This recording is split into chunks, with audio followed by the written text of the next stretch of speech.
Assalamualaikum warahmatullahi wabarakatuh. Hai teman-teman, bagaimana kabar kalian? Semoga selalu sehat ya. Video ini dibuat untuk memenuhi aktivitas kelompok mata kuliah keterampilan dasar konseling dosen pengampu Ibu Dini Rahmawati SPD MPD. Sebelum memulai videonya, saya akan memperkenalkan anggota kelompok. Ini kelompok 5 ya. Yang pertama ada Latifah dengan NPM 088 yang berperan sebagai konselor. Yang kedua ada Primela Mutiara dengan NPM 099 yang berperan sebagai penyampai teori. Yang ketiga ada saya, Ega Galuh Andiani dengan NPM 105 yang berperan sebagai pembuka dan penutup video. Yang keempat ada Rahmi Nursanti dengan NPM 108 sebagai penyampai deskripsi masalah. Yang kelima ada Ajeng Sri Handayani dengan NPM 111 sebagai editing. Jadi nanti video ini diedit bagus atau tidaknya tergantung Ajeng. Bercanda Ajeng. Yang keenam ada Arda Nena dengan NPM 116 sebagai menyampaikan data konseling. Selanjutnya ada Rima Novita dengan NPM 123 sebagai penyampai evaluasi diri. Yang terakhir ada Anissa Fitrianis dengan NPM 124 sebagai konseling. Mari kita lihat videonya. Halo, saya Muhammad Artanino Pertama, NPM 19110116. Sebelum memulai konseli, izinkan saya memperkenalkan konseli. Nama Anissa Fitriani, mahasiswa Universitas PGRI Semarang, Prodi Bimbingan Konseling, biasa dipanggil Ica. Hai, akhir-akhir ini konseling sering merasa inferior dan merasa malu untuk bersosialisasi. Terkadang juga muncul rasa insecure dan kecenderungan untuk melakukan self-harm. Maka dari itu, peran keluarga sangat berpengaruh dalam permasalahan yang dihadapi oleh Anissa.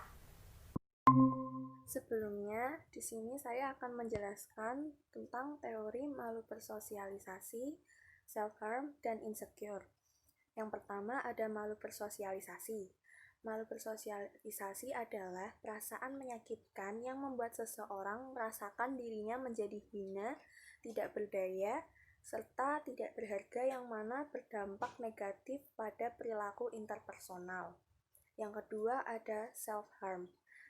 Self-harm adalah tindakan melukai diri sendiri dengan sengaja oleh dirinya sendiri. Tindakan ini dilakukan tidak dengan tujuan untuk bunuh diri, melainkan sebagai cara untuk melampiaskan emosi yang dirasakan sangat menyakitkan. Individu menyakiti diri sendiri karena ia tidak mampu mengungkapkan emosi negatifnya dengan kata-kata. Menurut Hartanto 2010, insecure atau insecurity menurut Asta 2019 adalah tindakan diri kita menjadi seseorang inferior atau orang yang merasa dirinya rendah atau tidak mampu dari orang lain. Sekian penjelasan dari saya. Terima kasih.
Halo, selamat siang Anissa. Yang Bu, Bagaimana kabarmu? Alhamdulillah baik. Sudah lama ya kita tidak berbincang-bincang seperti ini. Sepertinya raut wajahmu tidak ceria hari ini. Adakah sesuatu yang terjadi? Begini Bu, saya ingin menceritakan masalah yang saya alami. Akan tetapi sebelumnya saya minta Ibu untuk merahasiakan ini. Saya tidak ingin orang lain mengetahui akan permasalahan saya. Baiklah, Ibu tidak akan menceritakan masalahmu ini dengan siapapun. Sekarang, kalau boleh tahu, apakah permasalahan yang kamu hadapi? Gini Bu, saya dulu tuh orangnya suka bersosialisasi. Suka banget gitu ketemu orang-orang. Walaupun ada rasa malu dalam diri saya ya Bu, saya tetap mau bersosialisasi. Saya dulu juga orangnya mendominasi dalam suatu kelompok. Oh iya, lalu Tapi sekarang saya merasa paling lemah dan malu bersosialisasi, Bu. sejak kapan Anissa merasa seperti itu? Sejak saya kehilangan bapak saya, Bu, bapak saya sudah meninggal. Baik, saya mengerti. Pasti terkadang kamu ini merasa hampa ya? Iya, Bu. Apakah ada hal yang membuat Anissa merasa kurang pada diri Anissa yang akhirnya Anissa jadi paling lemah dan malu buat sosialisasi? Saya termasuk orang yang mudah terpengaruh gitu dan selalu berpikir negatif tentang diri saya sendiri. Saya sekarang takut buat melakukan sesuatu karena selalu berpikir pasti nanti yang ada aja yang nggak suka gitu sama ide-ideku. Terus saya takut dengan penolakan gitu Bu. Jadi, pikiran negatif itu ya yang menyebabkan Anissa merasa takut dan jadi overthinking. Iya Bu, saya juga merasa insecure terhadap kondisi fisik saya dan bahkan saya lebih memilih untuk menutup diri gitu Bu. Pada dasarnya, merasa tidak aman atau insecure dalam diri itu sangatlah wajar. Tetapi, ketika perasaan tersebut menjadi berlarut-larut, maka hal ini akan menjadi masalah yang besar dalam kehidupanmu. Kalau Ibu boleh tahu, apa yang membuat Anissa menghindari interaksi dengan lingkungan sekitar? Contohnya, percakapan seperti apa yang selalu Anissa hindari? Saya tuh cenderung untuk menghindari berinteraksi dengan seseorang yang membicarakan tentang berbagai pencapaian, eh, prestasi dan juga fisik tentunya Bu. Apalagi saya juga lumayan aktif di sosial media. Padahal di sosial media itu sendiri isinya seperti itu. Nah, tadi Anissa mengatakan menghindari berinteraksi dengan seseorang yang membicarakan tentang berbagai pencapaian, prestasi, dan fisik. Padahal di sosial media itu seperti yang kita ketahui, tidak ada orang yang menunjukkan kelemahan mereka, sehingga semua orang tampak superior dan sempurna. Lalu langkah apa yang kamu ambil untuk mengatasi itu? Saya kadang-kadang berhenti bersosial media Bu untuk mengontrol saya sampai menginstal aplikasi tersebut. Nah, saya setuju dengan Anissa. Puasa sosial media kadang sangat diperlukan agar kita tidak terlalu membanding-bandingkan diri dan fokus ke diri kita. Sejauh ini, dari pembicaraan kita, dapat saya simpulkan bahwa kita telah membahas masalah yang Anissa hadapi, yaitu Anissa sekarang merasa paling lemah dan malu buat sosialisasi dan merasa insecure. Sekarang, Marilah kita cari cara-cara yang dapat membantu Anissa mengatasi masalah tersebut. Anissa sudah bisa mencintai diri Anissa belum? Saya sudah berusaha, Bu, untuk mencintai diri saya, tetapi terkadang ada saja yang membuat saya merasa insecure. Saya takut jika mendapat hujatan. Saya juga pernah di titik lelah dengan rasa takut yang ada pada diri saya. Saya sering menangis sendiri di kamar. Kadang kalau saking nggak kuatnya saya menangis dan berteriak. Saya memilih kamar yang lumayan jauh dari ruang tamu saya dan dirasa tidak ada yang dapat mendengar teriakan saya. Saya juga beberapa kali menggunakan es batu gitu, Bu, sebagai alat pengganti pisau untuk self harm saya. Apa tujuan Anissa melakukan tindakan itu? Tujuan saya melakukan uh, itu buat melampiaskan kemarahan saya yang tidak dapat saya sampaikan dan tidak dapat saya sampaikan dengan perkataan gitu, Bu. Terkadang juga untuk memendam rasa sakit hati dan melampiaskannya dengan menyakiti diri. Nah, setelah Anissa melakukan itu, apa yang Anissa rasakan? Setelah melakukan itu saya merasa lega, saya juga merasa uh, yaitu lega, Bu. Terus saya sudah nggak percaya sama siapa-siapa pada saat itu. Saya menganggap semua orang tuh jahat gitu, Bu. Tidak ada yang sayang sama saya dan saya merasa tidak berguna. Apakah Anissa juga menganggap keluarga Anissa tidak sayang? Iya, Bu. Saya merasa keluarga tidak ada yang sayang sama saya. Merasa selalu terpojokkan saat berada di tengah-tengah mereka gitu. Saat saya melakukan kesalahan selalu diungkit-ungkit.